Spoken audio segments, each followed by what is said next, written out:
My name is Joe Park. I'm CEO of Horizons Stewardship, and welcome to our webinar today, Creating an Effective 90-Day Budget in Changing Times. I'm thrilled to have with me Stan Reiff. Stan is a practice lead and partner at CapinCrouse accounting company. They are one of the largest accounting firms in the United States who deals exclusively with churches and nonprofit organizations. Stan is a regular with us through the PPP loans and other budgeting cash flow webinars that we've done in the past. Thrilled to have you back. Stan, you all at CapinCrouse are working with 400 or 500 churches at any given time. You all have a great benchmark product which allows churches to input their financial information and compare themselves against other churches of their size, establishing benchmarks that they can look at their financial performance. As you look at this data, particularly as it relates to giving, what are you seeing happening right now in the church world? We're seeing a lot of volatility in the market, and it is affecting faith-based organizations, and specifically as we talk today of churches. And it's such an important topic. That's why we were asking you to come and join us at CapinCrouse to talk about this next week. But what we're seeing is there's some general trends, and I want you to expound on these in just a minute. But what we're seeing is certainly certain size churches have a different impact than others. So there's some general things that we're seeing. A lot of times, the larger the church, they've had more resources, and they already had a digital giving platform that people were used to. That really got them ahead of the curve towards being able to weather the volatility of the last several months. So that's been really, really helpful. Smaller churches, if they weren't online with their giving, have struggled to figure out a way to either get their congregations up to speed, or some churches have actually just stayed with the paper routine and been very creative with ways to offset, some of those giving challenges in the mail and lack of in-person worship. Some other things that we're seeing is certainly the larger churches. Many of them were already online with their services. So even though they weren't in-person worshiping, they saw the ongoing attendance through monitoring their web online services, whether they were, again, what we would call synchronous or asynchronous, whether you're watching them live or coming back to watch them at your convenience. So there's a lot of things that have affected the giving. And that's what I would call from the church model. There's a couple of other factors that have affected giving, and certainly churches who participated the PPP loan funding. And we spent a lot of time on that one, Joe. So let's get there. But those who received those funds and either were healthy or had some increased volatility have used that to shore up their reserves or maintain their staffing and weather the storm. That's been very helpful. A second contributor towards the giving that we saw was certainly in certain zip codes, if you will, the geographies where there was a lot of unemployment. Churches who were impacted by the unemployment potentially still saw an increase because of the additional unemployment compensation that was provided during the COVID season last summer that ended the end of July, as far as the additional dollar amounts that came with the unemployment for season, which and we talked about this even on some of our webinars, where some of those who were unemployed weren't as eager to come back to employment at the church because they were making more in unemployment than they were through the church. Well, that's gone. So that's going to create a delayed reaction. Then certainly one of the reasons why it's so important to talk about it now is between now and year end is typically one of the biggest giving seasons of the year for the church, both because of Christmas and all the generosity that goes with that. But certainly underlying all that is it's a tax year, and everyone's giving a contribution before, for their tax purposes, and maybe Christmas bonuses and whatnot. So there's a lot of volatility there that's coming up that we're trying to help everybody be prepared for in their messaging from the revenue side, and that's why we really want to talk to you about that. But let me pause right there, and Joe, why don't you tell us what you're seeing? I mean, this is really your world at Horizons. What are you seeing, and what are the churches telling you? And we're working with hundreds of churches at any given time. But more broadly than that, I think the research that the Lake Institute, ECFA have done, other organizations essentially are telling us that about 1/3 of churches are seeing giving increase. That's typically fairly modest, but they're seeing giving growing year over year, even throughout the pandemic.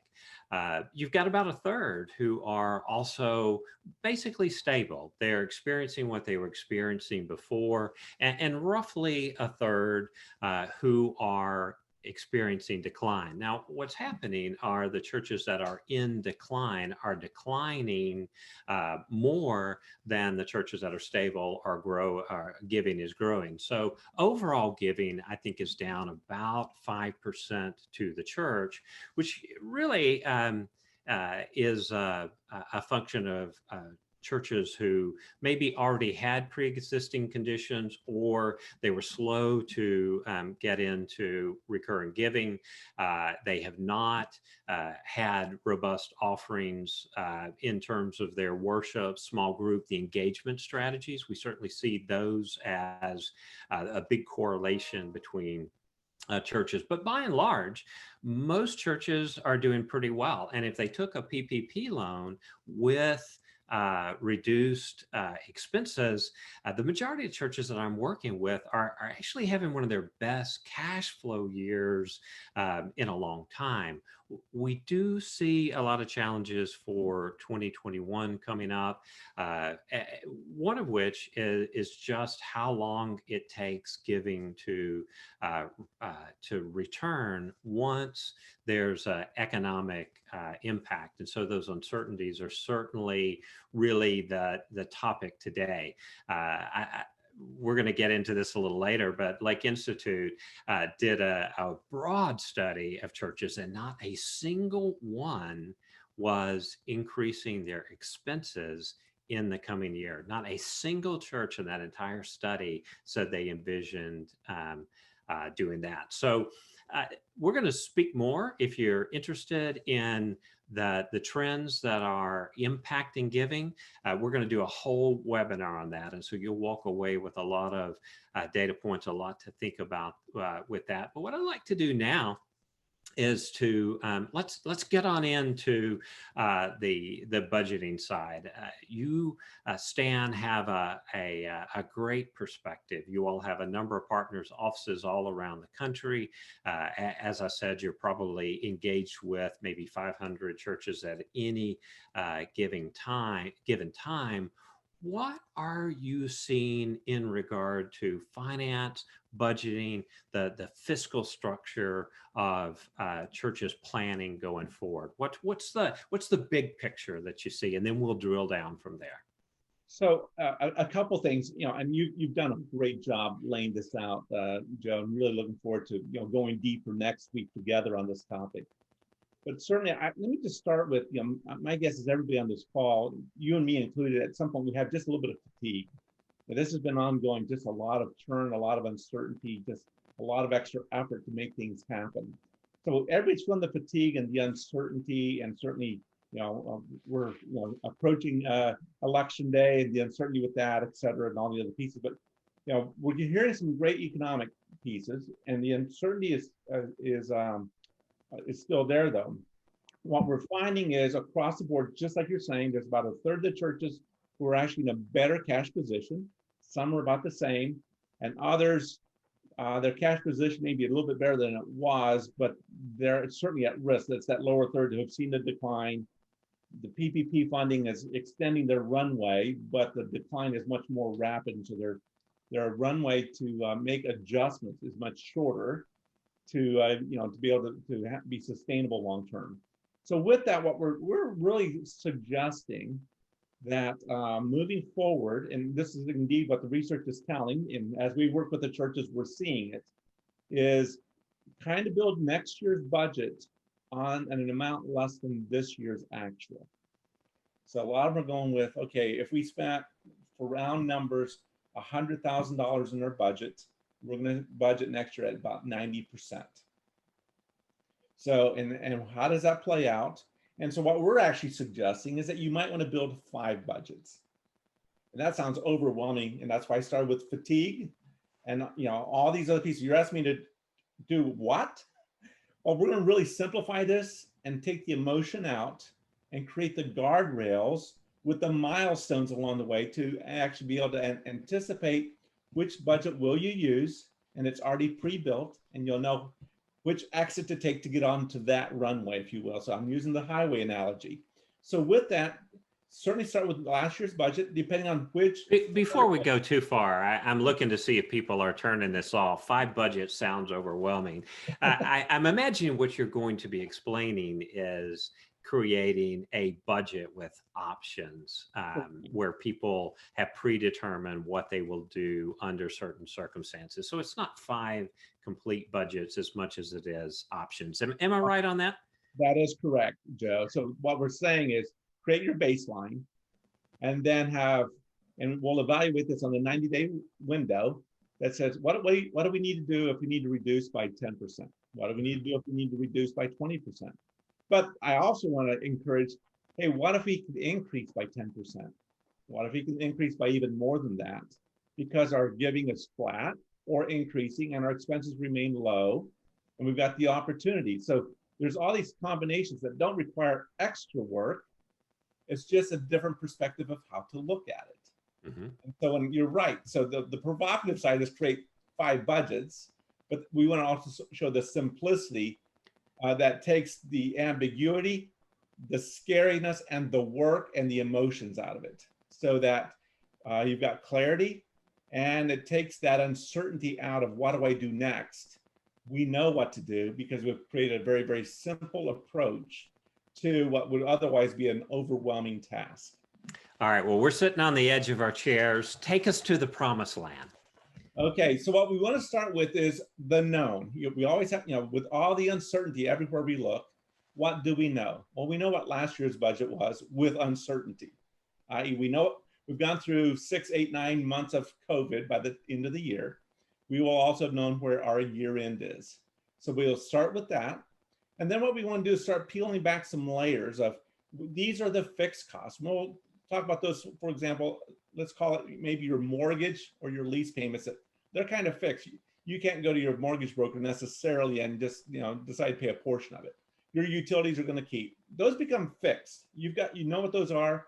And by the way, we've got a spreadsheet that we've used in the past. We'll make those available again for those on this call, this webinar.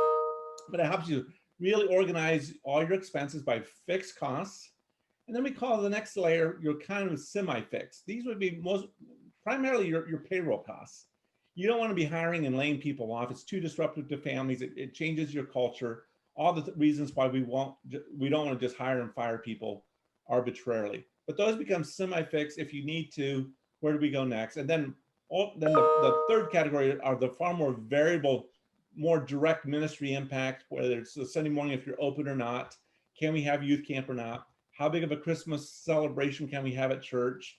How do we, what can we not do?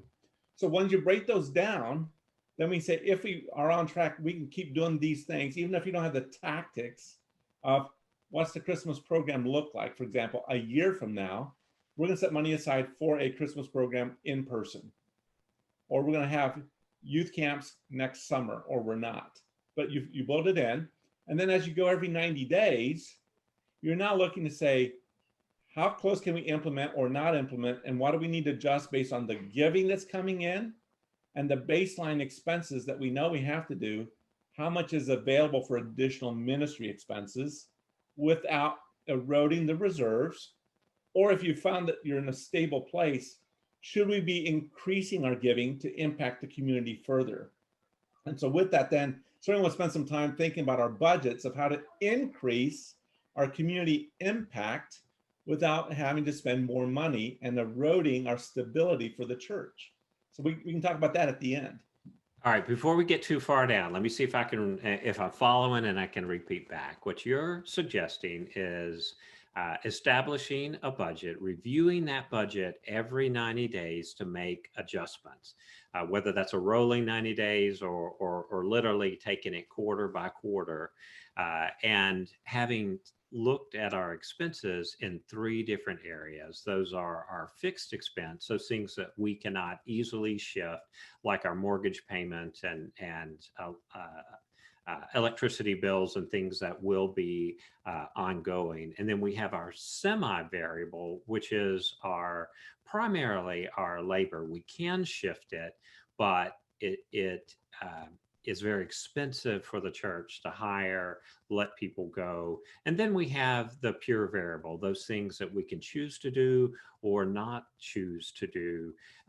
And that's the way that you're wanting expenses to be framed up to allow you the flexibility for adjustment. That's correct.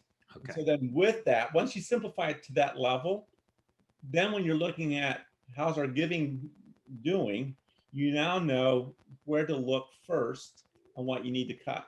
So let me take just a few more minutes, Joe, on this. Now I want to talk to those, let's call it in that 1/3, who are experiencing significant decline in revenue, and they're on the smaller side. So they have fewer resources already. They're being the most impacted by revenue. And as they start doing their cash flow of, here are the fixed costs for the year, divide by 12. Here's our payroll costs for the year, divide by 12. And we realize we don't have enough revenue coming in to even cover those, yet alone any of the direct ministry programming costs. And then as you start looking at, well, if we cut the people out, all we have is a church, and we can't even make, we're struggling to figure that out. Don't panic. That's a great, place to be of understanding. You need to know, where are your cash flow issues? And then it may be that you can go and renegotiate the loan with your bank and look for some concessions of refinancing. It may be that you look at joining together with another church. It may be that you find an opportunity for another church who's looking for a place to worship, and now you can lease out some space, an alternative worship time for someone else to augment your ministry in the community, and bring in some additional non-traditional revenue that would normally come in the offering to offset some of those. So if you're in that third category that's being impacted adversely significantly, we want to bring hope that there are ways to help overcome that. And certainly we would encourage them to talk to you, Joe, and your team on some ways to create some of that funding stream. Let me take another minute here and talk about, these are the churches that are most at risk, not because they're already in that category, but it's very easy to tip over the edge and get so consumed with trying to preserve the church and your congregation that you fail to reach out to look into the community of, how do we serve the needs there? And you want to make sure you answer the question, if we close, will the community miss us? And there are some very simple, non-expensive things we can do as a church to make a difference in the community without costing money, so that we now bring a vibrancy back, a purpose and a value that will really help us as a church congregation rethink church and make a difference, that we can help turn around that spiral that we're finding ourselves moving into. Yeah, some really excellent points there, Stan. Two, I'd like to comment on. One, before I surrendered to a call to serve full-time in ministry, I was a bank CEO. And for those of you that have bank loans, right now, the regulators are being much more flexible during this COVID time with renegotiating. Normally, if you renegotiate a loan, it puts you in a special category where it is definitely not in the bank's best interest to have you classified under those special circumstances. But today, banks are far more willing. They're being given and encouraged. Their regulators are encouraging them to be flexible, to help organizations through this time. So going to potentially a year of interest only, re-amortizing your payments, those are absolutely points that things that you can do with your bankers, because they want to see that credit remain healthy. Second is your point about, if you get to the place where there are no ministries, there's just overhead costs, you'll actually create an increasing spiral.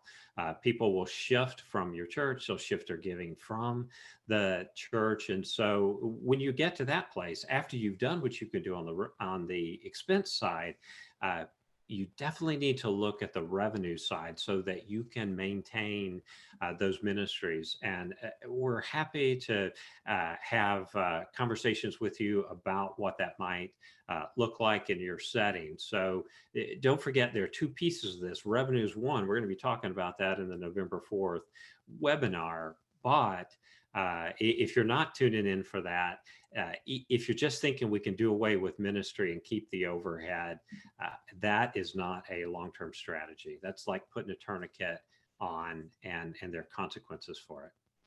Yeah, it's actually an accelerator for that downward spiral. Really. Absolutely. And so So, the churches that are in decline, that's one of those pre-existing conditions I was talking about. There's not much ministry happening, and they are the ones most susceptible to see decreased giving, which only accelerates the problem. so let me talk a little bit about the second third that we talked about briefly, Joe. And that's those that aren't seeing a whole lot of increase or decrease, or just they've been able to stay stable. And I'm going to add the caveat, their giving has been stable. Their expenses have actually dropped some because they're not meeting in person. And especially if they took the PPP loan, they now have more cash than they ever had. Right. And this is a group that really needs to be strategic when they look at their budget, and don't be fooled by the extra cash and be lulled into complacency. So as you're looking at your budget, certainly your fixed costs are there, and you want to make sure you're managing your cash flow. So in this case, just because you have a balanced budget, you need to make sure that you have enough cash to cover the months when your giving may dip below your expenses. So you can still cover that period. The second piece is you may not have to worry about your staffing levels, that you've got enough to cover those positions. And then there's certainly the surplus for all the ministry activities. But don't miss the shift that's taking place in church, where the staffing levels, your total salary and benefits budget is affordable, but the talent pool has shifted. You now need to have a lot of your talent available for your online ministries that will be ongoing in 2021. And what you've saved maybe in your student ministry or your preschool or your Sunday morning, a little tongue in cheek, you've not been buying all the diapers Sunday morning or the donuts, but when you restart, you're going to still need the money for the online, and now you increase the expenses. So we're highly encouraging churches to evaluate their budget to say, are there shifts in our professional or our staffing levels that we need to be able to accommodate in this budget for the online and to regather in person? Otherwise, you're going to find yourself hiring and staffing up or bringing back the employees at a higher rate if they were hourly, and you're going to bust your budget. And if you're not tracking, if your increases in giving or let me restate that, if your giving levels become more volatile, especially at year end and heading into 2021, be careful that you don't set yourself up to erode all your reserves quickly. Stan, you've talked about one of the great concerns I have about 2021, and that is once people are returning, that they're not going to return at the same level that they did before. Barna would suggest that many churches have lost as many as 40% of their regular attenders. They haven't really been engaging. And so if you're not measuring who is on those online connections, you may get a real surprise, especially mainline churches that are doing pledge campaigns. You may get to the end of the year and find that the number of people that are submitting estimated giving cards for next year are very different. So the churches that we're coaching, we're spending a lot of energy on making sure you know who is connected, who is not. So basically 40% may be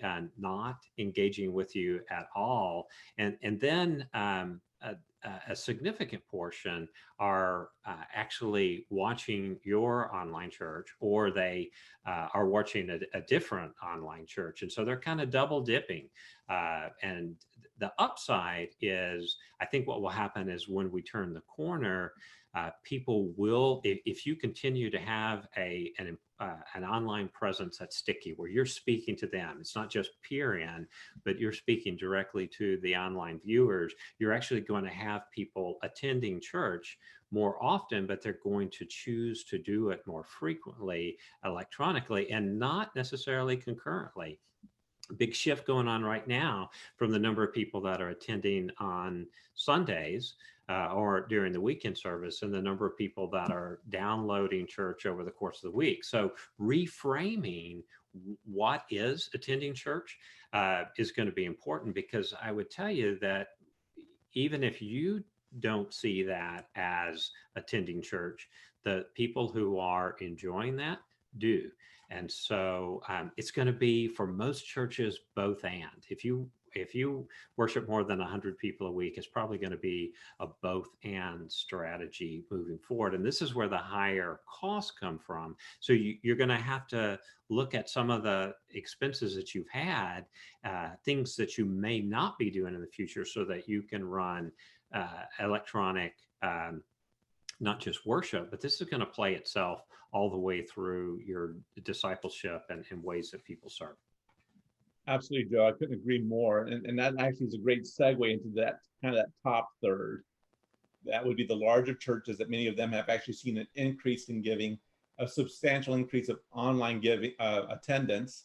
And, if you will, they've got the staffing and the resources to have a whole team of people developing this. And there's the risk there as well, because the larger churches are the highest at risk and the most complex to be able to regather in person, because of the sheer size and the regulations for public health and local regulations on compliance for being able to reassemble if you're a large congregation. And so there, and you said perfectly well, they are going to have to create that stickiness, because as churches reopen, there will be a subset that want to regather in person. And if our church can't or won't, we will find a place. We'll still watch online, but we're going to find a place to gather in person. And those revenue streams will become very fluid, and trying to find, follow the money, if you will, the donor trail will be more difficult to manage. These volatilities are what are creating the uncertainty on the expense side. So we keep coming back to that volatility. And so that's where we're really suggesting build a budget based on last year, and then have your monitoring on both sides that we're doing this well. We did create the stickiness. They are staying, or we're finding greater impact in the community that allow us to then keep doing more for the community. Or, you know what, we haven't quite made that transition to this online in-person church combo of recognizing, even within our own congregation, about a third are pastime. Let's open the door and get back to church. There's a bunch of them saying, okay, what are the rules again? I think I will, but, and some are, I'm not coming back from, and it's about a third. Right. I'm not coming back till next year. I'm just not ready to. We can't either. And some of them are philosophical. Some of them are really legitimate health concerns. I fall in I'm a split personality, being real transparent. I can't wait to get back in church physically. But I also have 3 high vulnerable people living in my home with disabilities and health challenges that I have to be very conscious of from a practical versus just a philosophical, theological perspective. So that's a critical piece. So let me transition into some of the specifics if I can, Joe. Or do you have any other comments on? No, I think that's great. You've covered the big picture, and just to be sure, it is not only large churches who are experiencing growth. It is churches that are doing those things that are typically done better more frequently in larger churches, and that's great. Online worship, electronic delivery, recurring giving, that Giving 365. There's all kinds of resources in there. One of the webinars that's up and being highlighted right now is how to maximize your website for online giving. Churches of all sizes. So it's those practices. The larger churches were just better prepared for it. I don't think they have an advantage beyond that. So let's get in. Let's land the plane. Let's talk about what folks need to be doing here. And I agree with you. I think the large churches actually have more disadvantages when it comes to reopening and regathering. But so when we get to some of the expenses, here's a bottom line that we're seeing all churches are doing. Just like you're saying, no church was really looking to expand the budget. Here's what we're telling you: is every church we're talking to is looking for ways to become more efficient with what they do and free up more, if you will, the overhead for more ministry impact in the community. So with that, as they look to, sometimes it's just shifting staff dollars from one skill set to another. But certainly on the administrative side, we're finding some churches are looking at how do we shift our expenses. So we're suggesting, certainly on the accounting or the operational side, how can you make things more efficient? So there's some ministries and organizations out there that will help churches really reprogram, if you will, their utilities to come on and off electronically to reduce the utility bills substantially through automation. There's opportunities to certainly move away to become more green, more paperless, more digital. Church bulletins becoming more digital. The accounting side, all the expense, the transactions, the bill pay, the internal controls. And so that's where we tend to look at churches to help reduce the risk of fraud. And we're seeing an increase because of remote environments, nobody's in the office, just the way we have to do everything, the disruption in workflow, trying to make sure all the funds are collected appropriately when they come in the mail versus digitally. There's just a lot more risk. And then everybody working at home, having the segregation of duties, dual controls, all the monitoring are much higher risk. So we're trying to help churches and ministries really look at cybersecurity risks that we're seeing an increased impact on right now. We're trying to help them really manage their expenses down from an operational side so that you're really freeing up more dollars for ministry impact. We're finding some churches, if they're able to remain stable, but they're trying to free up dollars, are going to more fractional work. Those who are having to reduce their labor force, certainly you want to look at the administrative side first to keep your ministry impact as high as possible.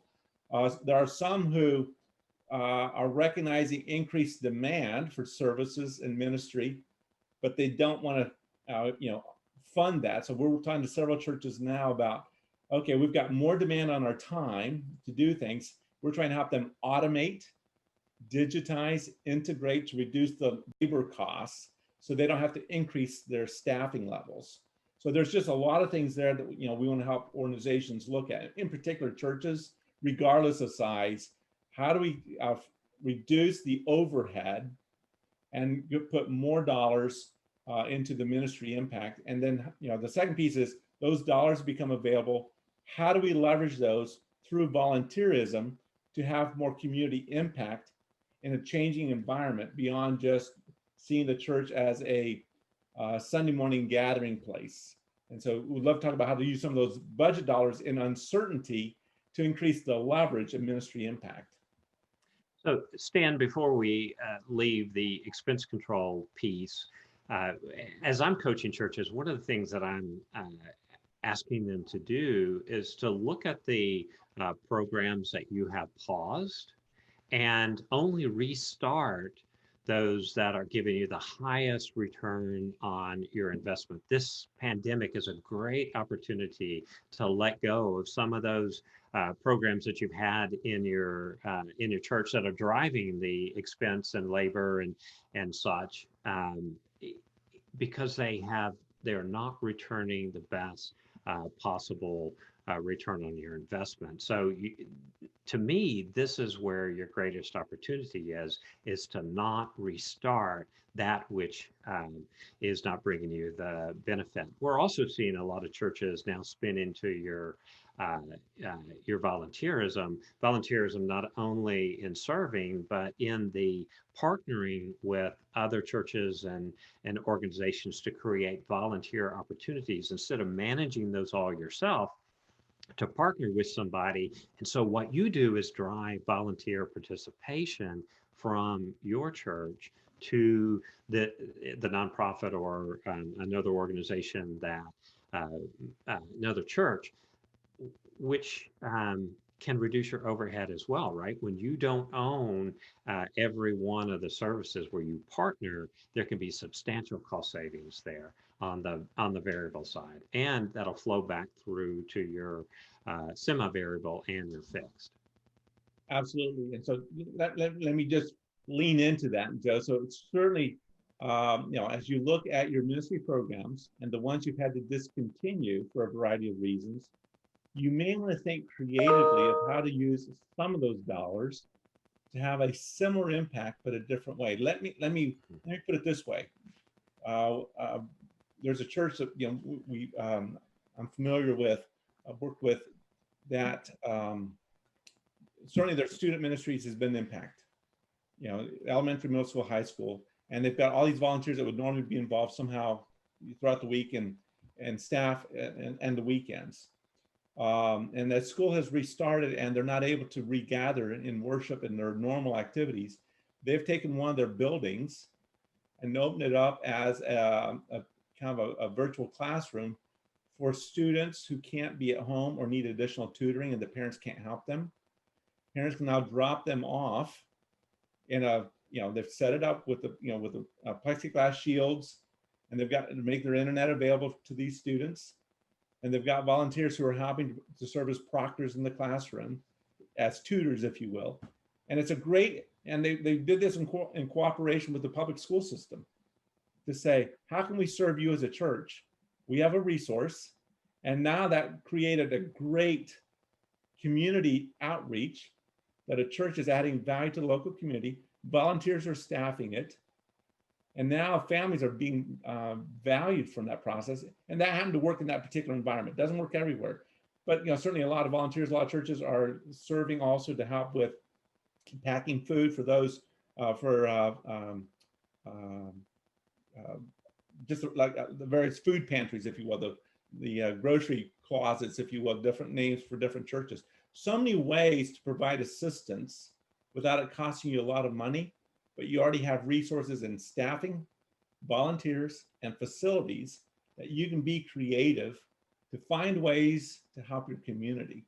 And so that's what, like you're saying, if something's not working, we can do this in a short season to make sure our community is aware of us on a short budget that's flexible, that allows us to do something for a season to make a difference.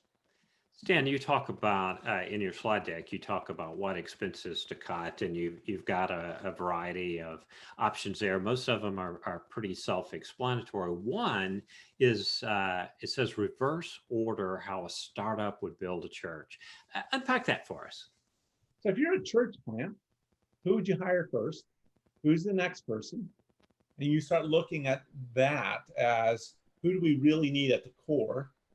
And then what can we maybe not afford, or we don't need it right now at this stage of our church life cycle. And so, that caused you to, if I were to start all over again, what would we absolutely need to have, for this size budget? Not what do we have. If I were starting over, how would I build my staff? How would I structure to have ministry in a brand new way? And that speaks to, right now, we can't do it the way we've always done it. So let's be innovative. We're starting brand new as a church. How would we do church today? So Stan, you've brought us a number of things to consider today. 90-day quarterly budgeting, rolling averages there, taking our expenses and looking at them, understanding what's variable, what's semi-variable, what's a fixed expense. You've talked about building cash reserves for 3 to 6 months because there is uncertainty moving forward, and the PPP funds certainly have allowed for churches to do that. You haven't mentioned it, but I know it's in your slide, debt reduction strategies. These are still great opportunities to reduce debt. We see the capital campaign business in the debt side remaining strong because churches get that. They're trying to deleverage. Building can be a little challenging right now, but the debt strategy you've talked about, uh, creativity and reimagining your ministries, only restarting those things that give you the greatest impact. You've talked about looking at things in reverse order. If we were starting the church today, what will we need? So what are those that are most critical and reversing back for that? And then looking through the operational improvements, and you've got lists on that in your resources and also in your ebook, which kind of get into some of the deep technical, which is why we haven't gone as deep today because you're providing additional resources on that. Let's talk a little bit about communicating this. If I'm in a church that has been doing an annual budget, it may be even written into my bylaws or adjudicatory approved processes that we've got to approve a budget for 2021. This whole idea of being flexible and moving, adjusting that as we go forward. How are you coaching churches to engage in that process, prepare their leaders and their congregations for this new flexibility, which really isn't about 2021. It's about how we should be operating. It's a best practice for operating in the future. It's just a greater need today.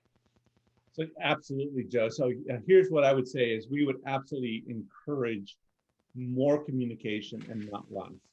We're going to suggest different channels of communication. There needs to be a messaging and communication channel for leadership. That would be the various boards and elder groups, depending on the definition of your church's structure. Certainly your inside leadership, and then your congregation as appropriate. And each one of those is you're gonna give the same information, but you may not give all the information. So they will all be aligned and it will all be transparent and they'll all be honest and truthful. But different levels of communication will be communicated in different levels of detail. So certainly you want to start with the budget that needs to be approved, but we start with the premise that most churches and most judicatories require the budget to be balanced at a minimum. And so if we know there's uncertainty, how do you guarantee that without having, these options? And so then the communication of the congregation is, here's our budget, but we have plans to reduce as needed of up to 10% or 20%. And here's the piece that we're also stressing as a best practice. We're working with a lot of organizations right now, churches in particular, who have a huge cash reserves, and they're waiting for the rainy day. And we're like, wait, if this isn't a rainy day, we don't know what a rainy day is. We're now helping churches to create a spending plan for their reserves because they've never thought about it. They've been very, very disciplined about setting aside, but nobody thought about, well, when and how should we release them? And what's the appropriate time and what's the structure for that? So we're helping churches do that. So that's why we're saying there needs to be an increased giving or increased expenditures of 10 or 20%. If you find yourself accumulating more reserves than you really need, God's entrusting you to make a difference in your community. So that's why you want to communicate to the congregation. As best as we know, this is where we're going based on the information. But we're going to adjust up or down to remain balanced and be good stewards. That becomes the high overarching principle. Certainly, as a management team, we're being paid, if you will, by the church to manage the resources. We're on staff. This is our job. But you don't want to miss those key influencers in your church.